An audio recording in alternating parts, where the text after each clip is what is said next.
Hello everyone, welcome back to smart doctor. ఈరోజు మనం ఈ వీడియోలో యూరిన్ ఎగ్జామినేషన్ అంటే మూత్ర పరీక్ష రిపోర్ట్ ఉంటుంది కదా, అది ఎలా చదవాలి అనేది మనం ఈ వీడియోలో చూద్దాము. మామూలుగా మనం రిపోర్ట్లో చూసినట్లయితే ఎక్కడో రేర్గా ఇలా డివైడ్ చేయకుండా ఇస్తారు, కానీ మ్యాక్సిమం ఇలా 3 భాగాలుగా విభజించే ఉంటుంది రిపోర్ట్స్లో. ఫస్ట్ ఫిజికల్ ఎగ్జామినేషన్ ఉంటుంది. ఫిజికల్ ఎగ్జామినేషన్ అంటే మనం యూరిన్ని ఒక బాటిల్లో కలెక్ట్ చేసి డబ్బాలో కలెక్ట్ చేసి ఇస్తాం కదా, దాన్ని చూసి వెంటనే ఇది ఇలా ఉంది అని చెప్పేదాన్ని ఫిజికల్ ఎగ్జామినేషన్ అంటారు. Chemical analysis and multi strip examination లేదా కెమికల్ ఎగ్జామినేషన్ అంటే ఏంటంటే ఆ యూరిన్లో పీహెచ్ స్ట్రిప్ పెట్టి, అంటే పేపర్ లాంటిది వేరే రియేజెంట్స్ యాడ్ చేసి ఇలా కనుక్కునే వాటిని కెమికల్ ఎగ్జామినేషన్ అంటారు. అండ్ మూడోది మైక్రోస్కోపిక్ ఎగ్జామినేషన్. తరువాత ఆ యూరిన్ని తీసుకెళ్ళి, అంటే యూరిన్ డ్రాప్లెట్ని తీసుకొని మైక్రోస్కోప్లో చూస్తారు. సో ఆ మైక్రోస్కోప్లో కనిపించే వాటిని మైక్రోస్కోపిక్ ఎగ్జామినేషన్ అంటారు. ఫస్ట్ మనం ఫిజికల్ ఎగ్జామినేషన్ చూసుకుంటే క్వాంటిటీ ఇక్కడ సిగ్నిఫికెన్స్ ఏమీ లేదు, అంటే ఇక్కడ మనకేం తెలియదు. కానీ జనరల్గా యూరిన్ వాల్యూమ్ ఎంత, అంటే సగటున ఒక మనిషి ఎంత మూత్రం పాస్ చేస్తాడు రోజుకి అంటే 1 లీటర్ నుంచి 2.5 లీటర్ల యూరిన్ పాస్ చేస్తాడు. ఒకవేళ ఇది చాలా ఎక్కువ ఉంది, గ్రేటర్ దాన్ 2.5 అంటే 2.5 లీటర్స్ కంటే చాలా ఎక్కువ పాస్ చేస్తున్నాడు అంటే దాని అర్థం అతను బాగా వాటర్ తాగుతున్నాడు ఒకటి అయిండొచ్చు. అంటే బాగా ఎక్కువ వాటర్ తాగితే ఏమవుతుంది, ఎక్కువ మూత్రం పాస్ చేస్తాం కదా, సో అదొక రీజన్ అవ్వచ్చు. లేదా డయాబెటీస్ మెల్లిటస్ అంటే షుగర్ వ్యాధి ఉండడం వల్ల కూడా అవుతుంది. అండ్ డయాబెటీస్ ఇన్సిపిడస్ అని ఒక ఎండోక్రైనాలజికల్ డిజార్డర్ ఉంటుంది. ఆ డయాబెటీస్ ఉన్నా కూడా యూరిన్ అనేది ఎక్కువ పాస్ చేస్తుంటారు. అండ్ ఒకవేళ యూరిన్ తగ్గిందనుకోండి, వాటర్ అస్సలు తాగట్లేదు అని అర్థం ఒకటి. లేదా వాటర్ తాగుతున్నా కానీ కిడ్నీ లోపల ఏదో ప్రాబ్లం ఉండడం వల్ల, కిడ్నీ ఫిల్టర్ చేయలేకపోవడం వల్ల యూరిన్ అనేది తగ్గుతుంది. సో దీనికి టర్మ్స్ ఉంటాయి, ఆలిగూరియా, పాలియూరియా అని. సో మనకి అవంతా అవసరం లేదు. కానీ నార్మల్గా లీటర్ నుంచి 2 లీటర్ వరకు మూత్రం పాస్ చేయాలి సగటున ఒక 24 గంటల్లో. ఒక మనిషి ఇంత యూరిన్ అనేది పాస్ చేయాలి. ఒకవేళ తక్కువైనా ఎక్కువైనా వాటర్ వల్ల అది అయ్యే ఛాన్స్ ఉంటుంది, లేదా ఏదైనా వ్యాధులు ఉండడం వల్ల కూడా అయి ఉంటుంది. అండ్ రెండోది మనం చూసుకుంటే కలర్. నార్మల్గా మూత్రం ఎట్లా కనిపించాలి అంటే ఎట్లా కనిపిస్తుంది నార్మల్ కేసెస్లో అంటే యాంబర్ ఎల్లో అంటారు. అంటే లైట్గా పసుపు అనమాట, చాలా లైట్గా పసుపు కలర్లో ఉండాలి. ఒకవేళ అది ఎక్కువ పసుపుగా అయితే మనం వాటర్ సరిగ్గా తాగట్లేదు, కాన్సన్ట్రేషన్ అనేది బాగా పెరిగిపోయింది, యూరిన్ కాన్సన్ట్రేషన్ అనే అర్థం అనమాట. అంటే ఎల్లో అనే కాదు, డిఫరెంట్ కలర్స్ ఉంటాయి అన్నమాట డిఫరెంట్ వ్యాధులకి. సపోజ్ ఇప్పుడు యూరిన్ పేల్ ఎల్లో అంటే లైట్ ఎల్లోగా రావాల్సింది రెడ్ కలర్లో వచ్చింది అనుకుందాం. రెడ్ కలర్లో వస్తే అందులో ఎర్ర రక్త కణాలు ఉన్నాయి, అంటే కిడ్నీ అంటే ఫిల్టర్ చేసే క్రమంలో రక్తాన్ని కూడా ఫిల్టర్ చేస్తుంది, అంటే లోపల ఏదో సంథింగ్ ప్రాబ్లం ఉంది అనేదైతే. కానీ మామూలుగా రీసెర్చెస్ ప్రకారం 1 నుంచి 2 సెల్స్, అంటే 1-2 రక్త కణాలు ఉంటే ఏం కాదు, కానీ అక్కడ రేంజ్ ఇస్తాడు, మనం తర్వాత మాట్లాడుకుందాం. అంటే రెడ్ ఉంటే అక్కడ ఏదో ప్రాబ్లం ఉంది, లేదా బ్లూ ఉంటే కలరా వ్యాధిలో బ్లూ కలర్ యూరిన్ వస్తుంది అనమాట. కానీ మనం చాలా రేర్గా చూస్తాం, బ్లూ కలర్ యూరిన్ అనేది చాలా తక్కువ. ఒకవేళ బాగా లైట్ పసుపు ఉండాల్సింది బాగా పసుపు అయింది అనుకోండి, అంటే ఫుల్ ఎల్లో కలర్లో ఉంటే జాండీస్ ఉండే ఛాన్స్ ఉంది. లేదా కొన్ని కేసెస్లో మామూలుగా మనకి జ్వరం వచ్చినప్పుడు ఇన్ఫెక్షన్ వల్ల కూడా లైట్గా యూరిన్ క్లౌడీగా, అంటే చిక్కగా అయినట్టు లేదా కొంచెం పసుపుగా అయినట్టు అట్లా అనిపిస్తుంది. సో అలా కలర్స్ అనేవి చేంజ్ ఉంటాయి అన్నమాట. స్మోకీ కూడా ఇది అబ్నార్మల్ అనమాట.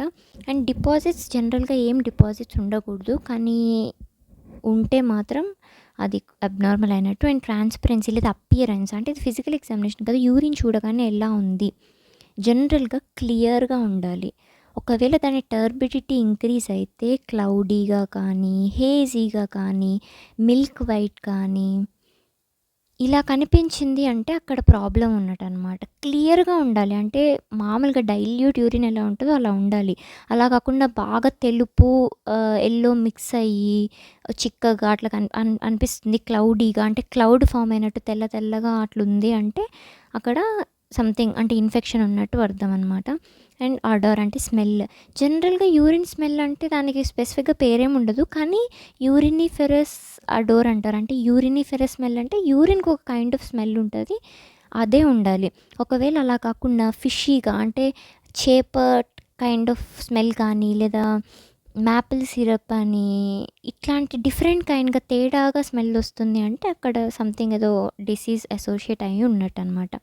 ఇంకా కెమికల్ అనాలిసిస్ ఉంటే పీహెచ్ టెస్ట్. పీహెచ్ చేస్తారంటే ఎసిడిక్‌గా ఉందా? ఆల్కలైన్‌గా ఉందా? యాసిడ్ అంటే యూరిన్ ఎసిడిటీని టెస్ట్ చేస్తారనమాట. జనరల్‌గా చెప్పాలంటే 4.5 నుండి 7.8 బుక్స్‌ని బట్టి రిఫరెన్స్ మారిపోతుంటుంది. వాళ్ళు ఏ రిఫరెన్స్ కన్సిడర్ చేశారని ఇక్కడ ఇస్తారు. ఇక్కడ ప్రకారం 5-9, 5-8 లేదా 5-9 ఉండొచ్చు. ఇక్కడ 6 ఉంది కాబట్టి ఇది నార్మలే ఉన్నట్టు. అండ్ స్పెసిఫిక్ గ్రావిటీ వచ్చేసి 1.005 నుండి 1.030 వరకు ఉంటుంది. ఇక్కడ 25 ఉంది కాబట్టి నార్మల్ రేంజ్‌లోనే ఉంది. అండ్ ఒకటి ప్రోటీన్ కానీ, షుగర్ కానీ, బిలిరూబిన్ కానీ, కీటోన్ కానీ ఏవి ఉండకూడదు. ఇవేమి యూరిన్‌లో ఉండకూడదు నార్మల్‌గా ఉంటే. ఒకవేళ ప్రోటీన్ ఉందనుకోండి అక్కడ ప్రాబ్లమ్ ఉన్నట్టు. దీన్ని ప్రోటీనూరియా అంటారు. దీన్ని గ్లైకోసూరియా అంటారు. దీన్ని బిలిరూబినీమియా అంటారు. ఇదేమో కీటోన్యూరియా అంటారు. ఇలా ఇవన్నీ అబ్నార్మల్ కండిషన్స్ అనమాట. ఒకవేళ ప్రెజెంట్ అయి ఉంటే సపోజ్ ఇప్పుడు షుగర్ ఉందనుకోండి యూరిన్‌లో, వాళ్ళకి డయాబెటీస్ ఉన్నట్టు. డయాబెటీస్ ఉన్నోళ్ళు దాంట్లో షుగర్ ఉంటుందన్నమాట. అండ్ ఒకవేళ జనరల్‌గా బిలిరూబిన్ ఉండకూడదు. కానీ ఒకవేళ బిలిరూబిన్ ఉంది అనుకోండి అక్కడ జాండీస్ అనేది మనం ఎక్స్‌పెక్ట్ చేయొచ్చు. ఎందుకంటే జాండీస్ ఉన్న దాంట్లో బిలిరూబిన్ అనేది యూరిన్‌లో ఎక్కువ ఉంటుందన్నమాట. And bile salts, bile pigments generally ఉండవు. కానీ ఒకవేళ జాండీస్ ఉంటే అవి యూరిన్‌లోకి పాస్ అవుతాయి, రిగర్జిటేట్ అయ్యి. సో, దానివల్ల ఉంటే మాత్రం మనం జాండీస్‌ని సస్పెక్ట్ చేయొచ్చు.